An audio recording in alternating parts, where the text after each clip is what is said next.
Tactical Tuesday with Johnny Tiger. The date is March 14, 2023. Today we are going to go back to Krav Maga route and look at a good old Krav Maga staple knife defense technique. Before we begin, let me quickly reiterate this that knife defense largely, I'm not going to say it's all useless because it's obviously useful in some situations. But knife defense, knife work, a lot of these stuff, you want to take it with a grain of salt. Look really good on stage, look really good when you can get it to work. But if you try to perform these defensive maneuvers in real life, there's a very high chance that you will either get hurt really bad or you will get killed, right? Because the psychology in here is that the person threatening you with a knife start out feeling very secure about themselves. In this case, it's 50-50 if they'll kill you or not. Now, if they're doing this, holding the knife to your throat like this, most likely it's not thinking about killing you at this moment. They might kill you later, but at this moment, they're holding a knife to your throat. They either want you to go somewhere with them, or they want you to give them something. So killing you is not their immediate concern. But the moment you start to go into your cool Krav Maga self-defense, knife disarm defense, this suddenly turns into a survival situation, not just for you, but for them as well. Because now it turns into if they let you get their knife, they know that most likely they'll get hurt, they'll die, they'll go to jail. Okay, so the moment you start doing your cool self-defense technique, keep that in mind. Okay, you just escalated this to a situation where they probably will try to kill you right now, right here.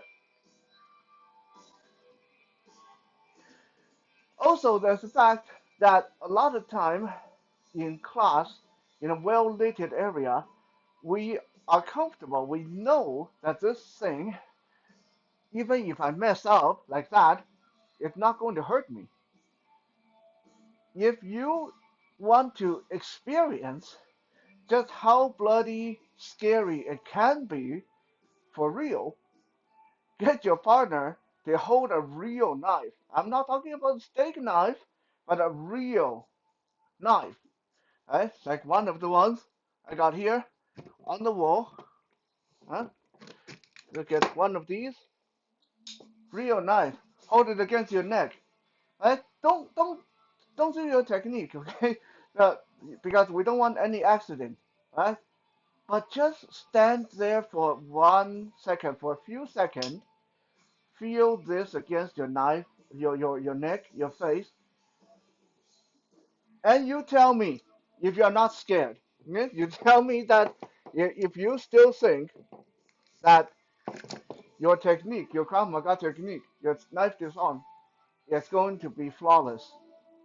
I bet you, if you are any kind of normal, smart person, uh, you will have some doubt at that point when it's a real sharp knife in your face. All this is me saying that please do not watch my self-defense video, knife defense video, and say uh, they are definitely going to work. And don't say that I promise you, I guarantee you that they'll work. No, that's not why I'm showing them. I'm showing them because they are something that is good to know. You know, it's something that you want to keep in the back of your mind. Because if you are in a situation where you know this person is going to kill you regardless, then you probably, it doesn't hurt to try to save yourself. And there are a couple of tips I'm going to give you guys today that will save your life or prolong your life long enough to give you a fighting chance. Right? The whole disarm and all that cool technique, that might be kind of hokey. That might be kind of risky. But there are a few details that if you keep in mind will save your life for that second and give you a fighting chance.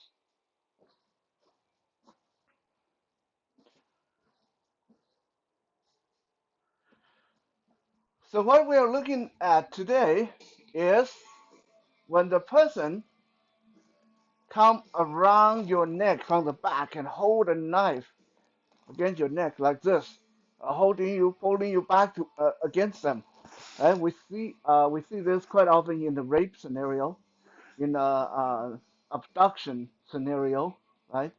Or even in robbery. Okay, they hold you, they come around, sneak up behind you. So next thing you feel is their arm come around and the knife is right there in your throat. Eh? And they're holding you back, and demanding you for your money. Now, if they just want your money, give them the money. I said that many, many times. They want your car key, give them your car key. If they want you to go with them, however, do not go with them. Quick little bit of digression, trivia, but very important knowledge. Okay? If they want you to go with them, that means they're not comfortable killing you right here, which means your chance of survival is much higher right here. If you go with them into that back alley, into that abandoned building, your chance of survival suddenly goes down by a large margin. The only time when you want to consider going with them is when your current scenario, your current situation is just so bad. Like you just don't have a fighting chance if you start fighting now. And maybe by walking with them, you may have an opportunity present itself. Okay, in those cases, maybe then think about going with them, but it's highly recommended that you don't.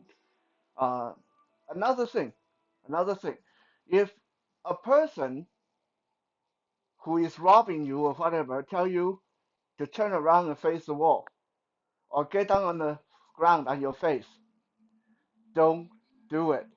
Okay, don't do it. Why? Because if you're facing the person, if you can see the person, if they're right in front of you, even if they have a knife, they have a gun, you have somewhat of a fighting chance. Okay? You at least have a bit of a warning if they're about to stab you in the face. Okay? You turn around, face the wall, none of your self-defense techniques is ever going to save you. You lay down on your face on the ground, none of your self-defense technique is going to matter because the person will just simply walk up and stab you right in the spine with this, and that will be the end of you. Why do they tell you to turn around? Why do they tell you to get down on the ground? Because a lot of criminals are actually kind of squeamish to kill you if they're looking you in the eyes, looking at your face. This is why a lot of murders happen when a person's behind you, when you don't have to look at your expression, when you don't, when you, they, you're not looking at them. They feel safe. They feel strong. Okay. So anytime they hold a knife to you or threaten you with a gun, tell you to turn around, don't. Okay. You turn around, you won't even know what hit you. Now, let's say the person come up behind you, the arm come around like this, and the knife is right here in your throat. What do you do then? Okay. Well, like I said, if you want, if you can, give them whatever they want, wallet, car key. But if you think they are going to kill you regardless, they're just holding you like this and they're telling you, "I'm going to cut your throat because you looked at my girlfriend or you did this and whatever." They're just talking, leading up to that. Okay, then you want to start moving. You want, and you don't want to start moving just out of the blue, right? You don't want to telegraph your motion. You want to go like scared. And believe me, that won't be a problem. You will be scared. Okay? Lean back into them. Okay? Lean back into them. And you're scared. But don't touch their hand. Don't touch the knife. Because the moment they feel threatened, you're dead. Right? So, looking scared, hand out, maybe like this, hiding under your sleeve, behind your arm, hide your hand a little bit. When you're ready to move, maybe ask them a question like, hey, hey, hey, what exactly is the issue? Okay, ask them a question, but don't stand there, don't stand still, wait for their answer. The moment they start answering, you want to start moving. Because if their brain focusing on talking, their brain not focusing on pulling their arm back, at least not immediately. Tip number one, your first move should be securing the wrist and the knife. Okay, so don't grab the knife, you'll hurt your hand. Right? If the knife is right here at your throat, which means the wrist is right here in front of your throat. So you want to pluck this down and toward your chest. Toward your chest. Note, I'm not pulling away. I'm not pulling the arm away from me. Why? Me pulling away, him jerking back, I get killed. So, okay? So do not do this. You're not pulling away.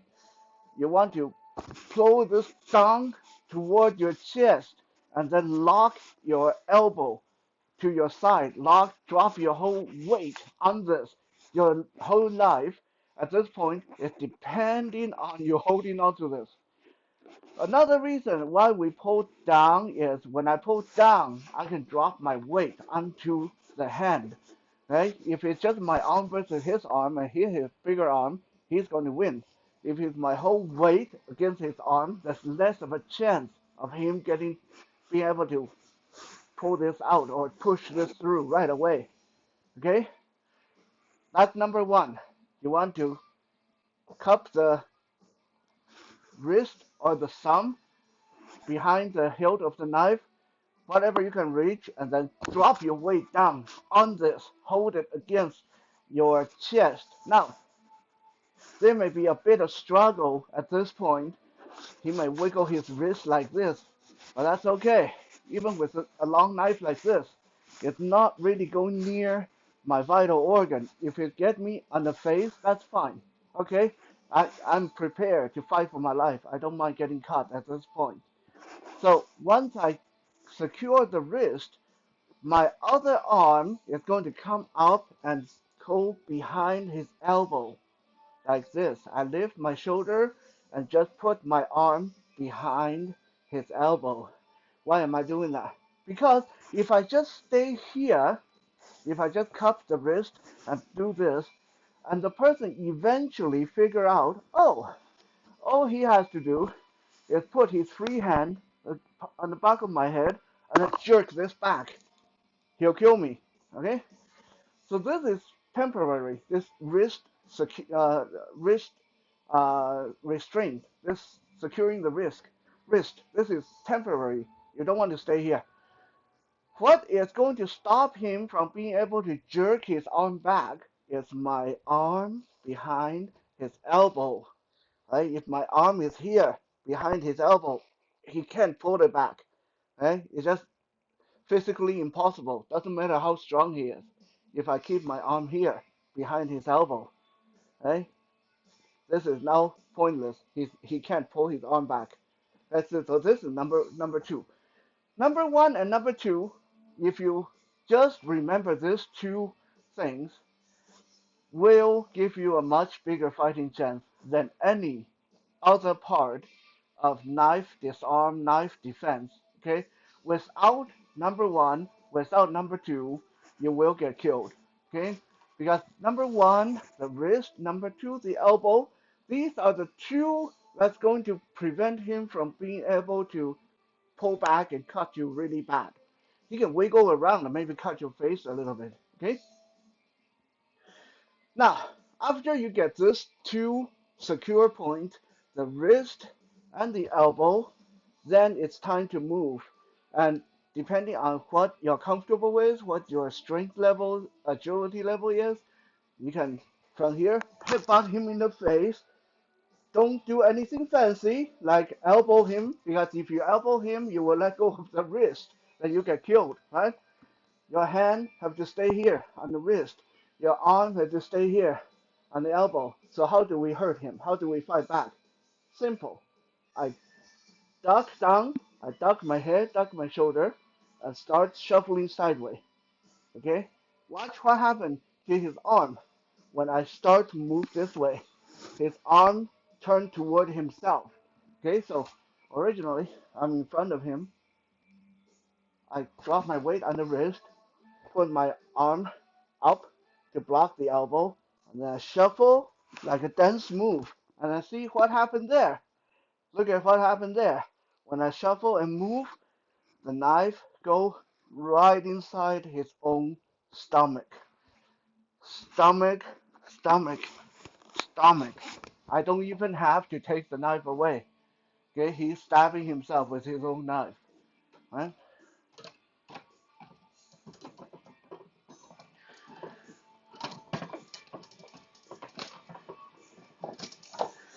Look, it looked very easy when I'm doing this, especially when it's a training dummy holding the knife. Even when it's a partner holding a fake knife, it's still a lot easier. But having a knife around your throat from the back is a very, very, very scary situation. Uh, so it's not something that you want to take lightly.